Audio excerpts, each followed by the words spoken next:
And then you have the electronic parking brake, and right here is the dimmer switch for the interior gauges. Ability to open up the power lift gate. Traction control off button, default is on, so that's the off button. And then this is the lever for the tilt and telescoping steering column. I'm sitting in the driver's seat. I'm 6 feet tall, and I have the driver's seat all the way back and all the way down to show you the potential leg room here. So there's lots of room here to the left and to the right. No real issues with my legs touching anything and causing a problem. The actual amount of room is good. I actually have to pull it up a little bit in order to drive safely, so I can fully press the brake pedal, stuff like that. So if you're a little bit over 6 feet tall, should be no problem driving this vehicle. Steering wheel is really nice. It has like this rubbery soft feel to it. The surface has that leather wrapping that's nice and tight. It feels really nice. The stitching here on the inside is not sticking out, so it's not too bothersome. You can really barely feel it. It looks really good though. It has that kind of brushed aluminum look right here. Paddle shifters here across the back, here and here. It has the dual clutch transmission, so it has that really satisfying shifting feel when you're accelerating and stuff. Here on the right side is your radio controls, so the volume for the radio, change through the audio source, change through the tracks, and then this is a button that you can customize. This is for the phone. You can answer or hang up. It's the same button to do both. And then you have the voice recognition button here. Here on the left side is the cruise control, and this one button sets and turns on the cruise control all in one button. So you just press that and it sets it and it turns everything on, which is great. You can adjust the speed here. You can also pause and resume pressing in on this little toggle switch. You can set the distance between you and the vehicle in front of you here. Lane keeping system, which works fairly well, you can turn on here. And the information will show here on the screen in front of you, the gauges, but also in the heads-up display. You see this little scroll wheel right there and this little pages button. That corresponds with the screen. We'll get to that in a second. The windshield wipers controls for the front and rear is here, and there's an automatic function, so it has the rain sensing system. Turn signals here, but also has a headlight switch. Off, automatic, parking, and headlights. When you turn it to the off position, as you saw in the night video, if you've watched that, it actually still has exterior lights on, but you can engage the parking brake to make them turn off. The shifter is down here, and it has this toggle right here. So this is park here on the end, and then you can push it forward like that to go in the drive, pull it back gently to go in the neutral, and then pull it all the way back to go in reverse. And when you put it in reverse, the parking sensors will be active. Also the camera system, which is fantastic, enables as well. So top-down view and all that stuff. We'll go into that a little bit more detail. Then the park button right here. Just press that. And I like the way this shifter is just out of the way. And it's very intuitive once you get used to it. And yeah, instead of having like this big lever and stuff that gets in the way over here, you just have it out of the way there and just as an additional stock. So the gauges are basically a screen, and they look pretty good. They're easy on the eyes, and they have relevant information. You can customize it a little bit as well. So it has the fuel gauge, engine coolant temperature there. You have outside temperature, what gear you're in, digital speedometer, RPMs, and it has like these little bars that, in this particular view, it has little bars that lift up and down as you're driving, showing you, you know, the status. It's more for looks, but it's still pretty cool. Here in the center, this is where you can kind of customize information. So a little pages button, a little scroll wheel right there. Hit the pages, and you can see it kind of pops up. These three options, 1, 2, and 3. You can see those little status bars at the bottom. The first one has more selections, so you can scroll up and down to get more information. See those little dots on the side? This will be your all-wheel drive system, as you can see how much power is going to front or rear. The next one here is just your navigation will show up here if you have a destination set, but right now it's just showing a digital compass. And then this last one is to give you a visualization of the lane keep assist system, the adaptive cruise control, but it also has the highway driving assist 2 system. And only on certain highways you'll see little shadows of vehicles around you, both on this screen and on the heads-up display as well. Over here in the settings, you have the gauge style. Right now we're in simple. We can change it to classic. So let me show you what it looks like. There's simple, and then there's classic, as that classic view. There's also these three options here, style A, B, and C, for both classic and simple. So this is style A under classic, this is style B under classic, this is style C under classic. So this will be like normal mode, eco mode, and sport mode, and you can link that to your drive mode if you want. And then simple, we have style A under simple, style B under simple, and style C under simple. So that's the one I like right there. But there's the different options to customize the screen. There's a little fingerprint reader right here as well if you want to use that for your key. There's also a little thing that stares at your face.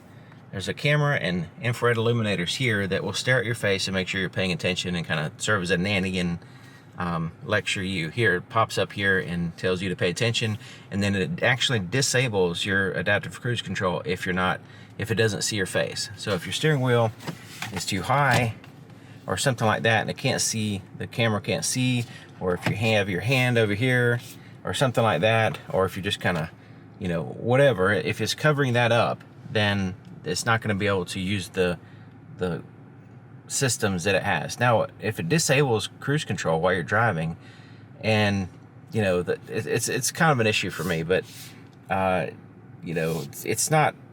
It's just because you have a lot of false problems. Like if your hand covers it up or something like that, or if the steering wheel's not positioned right, or if your seat's not positioned for the vehicle, it doesn't matter how you feel about it. The vehicle is in charge, basically, because it starts turning off systems if it doesn't see your face.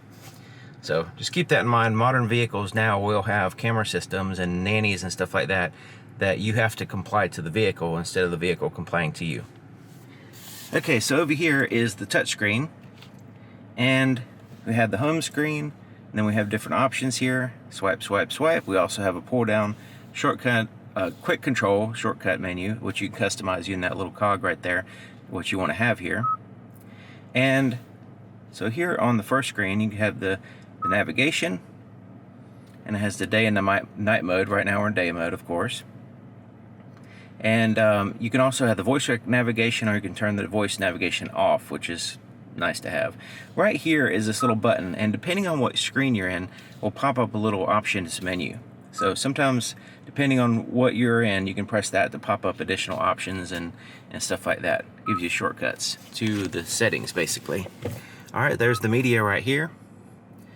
And you have sounds of nature, which you can actually, it's like pre-recorded sounds and stuff like that. You have Apple CarPlay, Android Auto, AM, FM, satellite radio, and then you can play music through a USB device as well.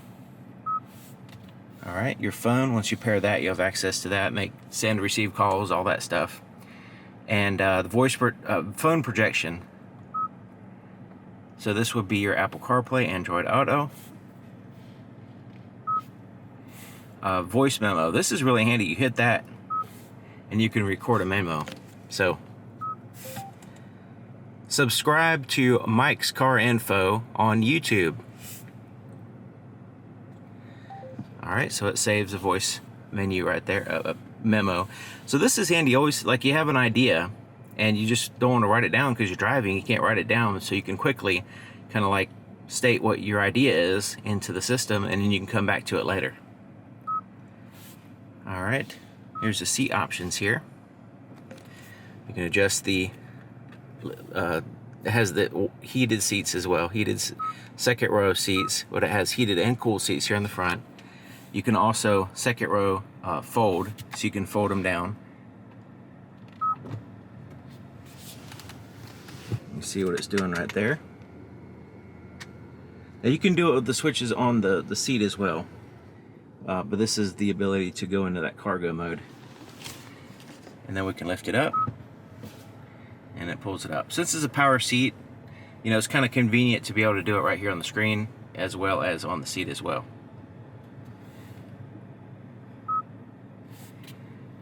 Alright, the weather, you can get that information here. Forecast, see what's going on today. You also have valet mode, and then there's your settings. Lots of settings here, and then you go into vehicle and it has more settings, stuff like that. And there's not like one path to go to these things. There's different ways to get to some of the settings. Like I mentioned right here, you have this little menu system that pops up here on different screens, so it'll take you to relevant settings depending on where you're at. Alright, and then you have the Hyundai Pay, which is like a Samsung Pay type thing. Vehicle Diagnostic, or Apple Pay, or whatever you're familiar with. Vehicle Diagnostics shows information here. Takes a second because I guess it's got to check on any kind of error codes or anything like that. Alright. HD radio data, notifications will be here, and then there's an online manual. You think you click it and then it'll pop up manual, but it's actually just a QR code. But yeah, that's kind of a quick rundown of the screen. It's fairly simple, and there's also physical buttons down here, so you can interact with the screen without touching up here. You can just quickly go to certain things using the physical buttons down here. Physical volume knob, tune through the stations. You can go into, there's your the one that you can customize button. Seeks through the tracks. You have the four-way flashers there. Climate control is down here. Driver and temperature. You also have the front and rear control. Heated steering wheel. Heated and cooled seats up here. And recirculate the air, front and rear defrosters, that kind of stuff. Now these physical buttons right here has little symbols above them. So it has the auto hold, the drive mode, turn off the idle stop, downhill descent, the camera system, and the parking sensors. And then some of them have status lights, as you can see. So the drive modes, you can kind of see here. So there's normal, sport, my drive, which you can customize, and then there's a snow mode. Normal mode is fine. Sport mode is a little bit more acceleration and responsiveness and stuff like that, but normal is not that bad. It's not diminished as much as other vehicles are. Like some vehicles you kind of have to put in sport mode, otherwise you're aggravated. Alright, so down here is some USB ports. So you have the USB charge port. There's also a USB charge port here, and you see this little selector right here. You can choose to where it is just a charge port, or it's a charge port and it's connected with the system here. Sometimes you just want to charge a device. You don't want to have to connect the system and start initiating all these things on the screen when you every time you plug in the phone. So I like the way they have that to where it just goes to a charger if you want that. This is for a UV light to turn on in this compartment here in order to sterilize stuff, apparently. I don't know how effective those UV lights are. You know, how it can, you know, I guess everything that light can touch, it can disinfect, but you know, there's a lot of, you know, a lot of things that I'm not familiar with on that anyway. Okay, so this one has two. The limited that I did, I thought that it had two charge ports or charging pads. It's actually just on the driver's side. The passenger side was just a place to put a phone. Surprisingly, you have to get the top trim just to get this. It has everything here except for the components underneath it to charge your phone. So you know, I guess they're skipping out on the $10 worth of whatever the device under there. Alright, so when you put your phone there, and this one charges my phone even with the case on, and it has this little status light, and you can change the status light towards a static light and not like constantly moving like that.